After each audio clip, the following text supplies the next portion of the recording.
Paijatna tak sungchin bu borom ganang sir no sungna nai. Koyekta questions.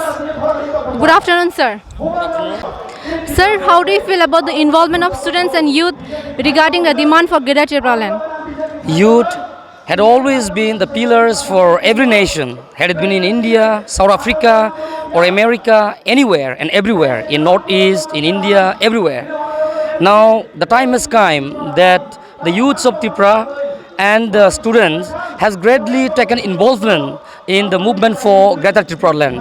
And it is the youth who will bring change, it is the youth who will bring the revolution, and it is the youth who will definitely bring the Greater Tripura land. And there is no doubt about it. Thank you, sir. Also, I would like to ask regarding the demand for Cockburrock language in MBB airport.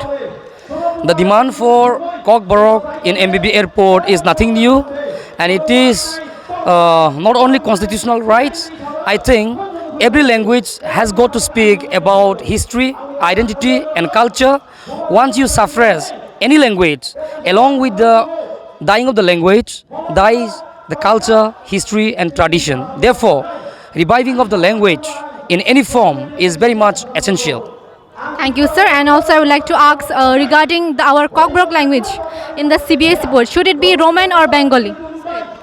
For the greater interest of Northeastern and the Tiprasars, it is always good to adapt to the common script which we have been following, the Roman script. There is no question about it. Thank you, sir. It's great talking to you.